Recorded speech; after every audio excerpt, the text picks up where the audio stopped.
గత కొంతకాలంగా Telugu Desam party TDP అనుసరిస్తున్న నిశ్శబ్ద వైఖరిపై ఆ పార్టీ మద్దతుదారుల్లోనే అసంతృప్తి పెరుగుతోంది.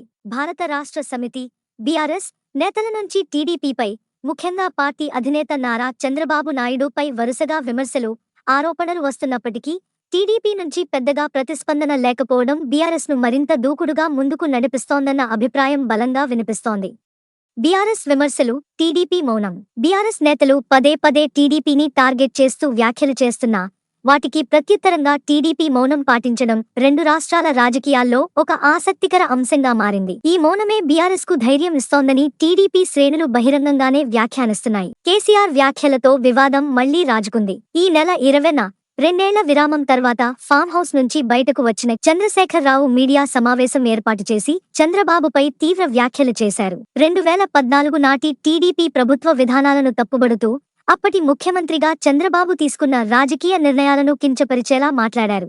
విశాఖలో జరిగిన సిఐఏ సదస్సును ప్రస్తావిస్తూ అప్పట్లో 1,00,000 కోట్ల పెట్టుబడుల ఎంఓయూలపై పెద్ద ఎత్తున హడావుడి జరిగిందని, కానీ వాటి వెనుక నిజం లేదని కేసీఆర్ ఆరోపించారు. ఎంఓయూలపై సంతకాలు పెట్టింది స్టార్ హోటళ్ల సిబ్బందని అంటూ చంద్రబాబు హైప్ రాజకీయాలు చేస్తారని ఎద్దేవా చేశారు. టీడీపీ మౌనాన్ని చెరిపేసిన ఎంఎస్ రాజు. ఈ నేపథ్యంలో టీడీపీ నుంచి ఎలాంటి కౌంటర్ వస్తుందా అన్న ఎదురు చూపులకు మడకసిర టీడీపీ ఎమ్మెల్యే ఎంఎస్ రాజు రూపంలో సమాధానం దొరికింది. 2 ఏళ్ల పాటు ప్రజాక్షేత్రాన్ని దూరం పెట్టి ఫామ్ హౌస్కే పరిమితమైన మీరు ఇప్పుడు చంద్రబాబును విమర్శించడమా అంటూ కేసీఆర్ పై ఆయన తీవ్ర స్థాయిలో విరుచుకుపడ్డారు. పంచాయతీ ఎన్నికల్లో కూడా పార్టీ ఓడిపోయిన తర్వాత కేసీఆర్ మానసిక స్థిరత్వం కోల్పోయి నోటికొచ్చినట్టు మాట్లాడుతున్నారు. అసలు ఏ బ్రాండ్ తాగి మీడియా ముందుకొచ్చారో చెప్పాలి అంటూ ఎంఎస్ రాజు చేసిన వ్యాఖ్యలు రాజకీయ వర్గాల్లో సంచలనంగా మారాయి.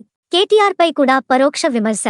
చంద్రబాబు దగ్గరే రాజకీయ పాఠాలు నేర్చుకున్నవారే నేడు ఆయనను విమర్శిస్తున్నారని, కేటీఆర్ లాంటి అసమర్థ నాయకత్వాన్ని నమ్ముకుని పార్టీని ముందుకు తీసుకెళ్లలేమన్న నిరాశతోనే కేసీఆర్ ఇలా వ్యవహరిస్తున్నారని ఎంఎస్ రాజు వ్యాఖ్యానించారు. రెండు రాష్ట్రాల మధ్య రాజకీయ ఉద్రిక్తతలను రెచ్చగొట్టే ప్రయత్నమే ఇది అని ఆయన ఆరోపించారు. గతం నుంచే కొనసాగుతున్న రాజకీయ దాడులు.